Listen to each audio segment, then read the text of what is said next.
Now, the Mariana Trench is the deepest and probably the most enigmatic place on Earth, whatever that means. Bizarre creatures, such as deep-sea anglerfish, frilled and goblin sharks, barreleye fish, hatchetfish, live in a crescent-shaped trench in the western Pacific.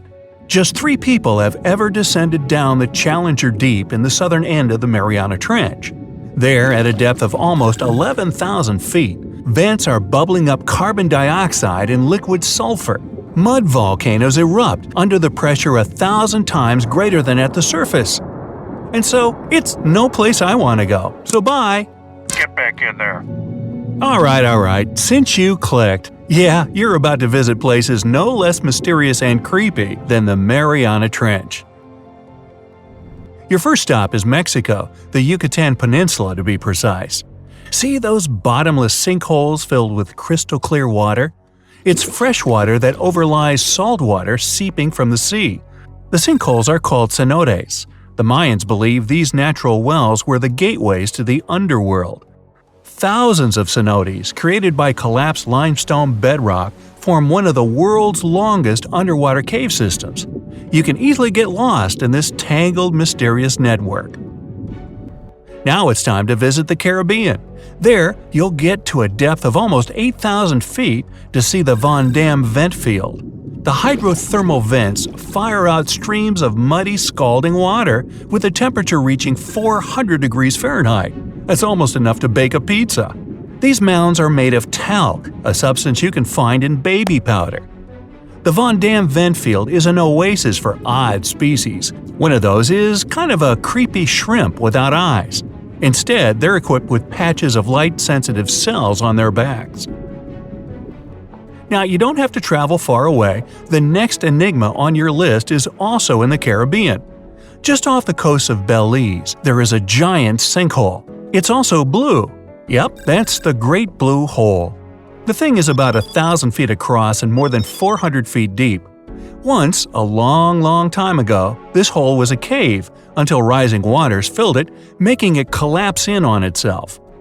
The deeper you descend into the Great Hole's crystalline waters, the darker it becomes.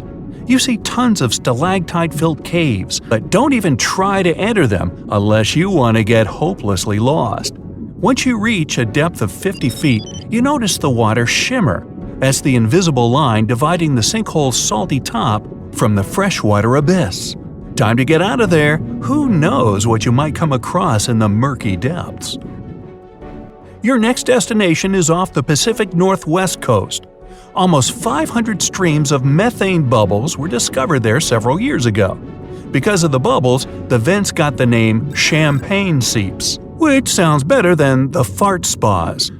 Scientists are still puzzling over this phenomenon. Where does the methane come from? Underwater cows? Why is its temperature warmer than that of the surrounding ocean? And most importantly, what would happen if you managed to light a match somewhere near a large bubble? Methane is a highly flammable gas, and setting a methane bubble on fire, well, you get the picture. And now you're off to Iceland. The plan is to dive into Silfra, a fissure filled with pure glacier water. This 206-foot deep crack is the only underwater place on the planet where you can touch 2 continents at once. The deeper you go, the darker it becomes. The rocky landscape looks otherworldly. Divers who dare to visit this incredible place risk having their gear frozen, getting hypothermia, or not surviving whatsoever. After all, the water temperature in Silfra fissure is about 35 degrees Fahrenheit year-round. Your next destination is Scotland. Okay, cue the bagpipes. If you dive in the Gulf of Corryvreckan, a narrow strait between 2 islands, you'll see massive underwater rocks and deep holes. They create the 3rd largest permanent whirlpool on the planet, the Corryvreckan Maelstrom. The water moves through the strait at breakneck speed. It hits the underwater rocks, and the place looks like a pot with boiling water.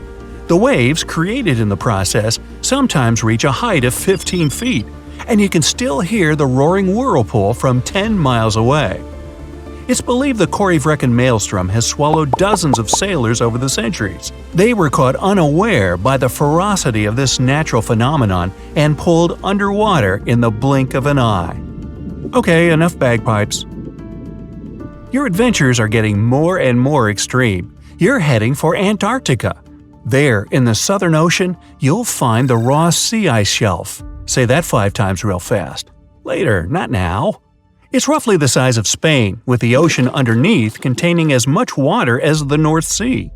Once, scientists drilled all the way down through this enormous chunk of ice. Imagine their astonishment when they found life in those extreme conditions. The researchers came across dozens of mysterious species not known before. The most unnerving were upside-down swimming fish and overturned sea anemones hanging in the frigid waters.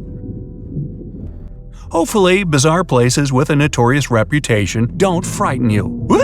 Well, too bad, because you're about to visit the Bermuda Triangle. It's an area between Bermuda, Florida, and Puerto Rico where planes and ships seem to vanish in thin air. For the first time, this place attracted a lot of attention in 1945. That's when 5 U.S. Navy planes disappeared during training. Before radio contact was lost, the flight leader said, "We're entering white water. Nothing seems right." After that, the planes with 14 men flying them disappeared.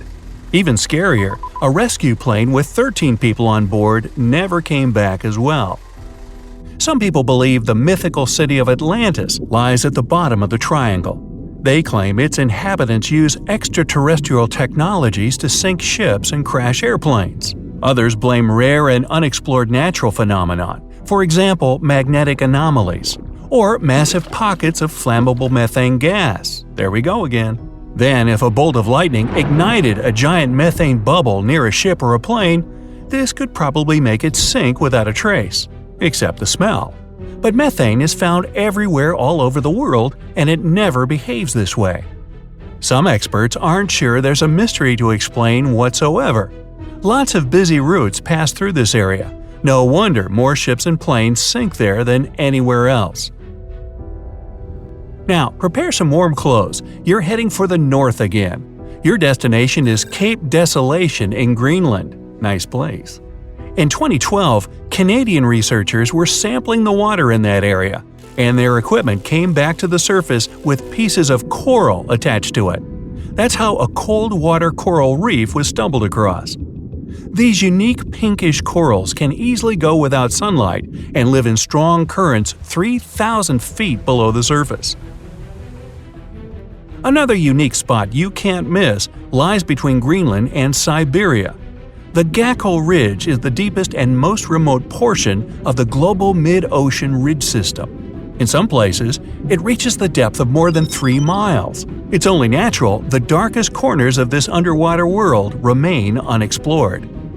Fascinating chemical reactions happening at the bottom of the ridge produce hot fluids rich in minerals. They spew, like freshmen at a rush party, from seafloor vents. And since these vents are isolated from the rest of the ocean, they're hot spots for bizarre creatures found nowhere else in the world.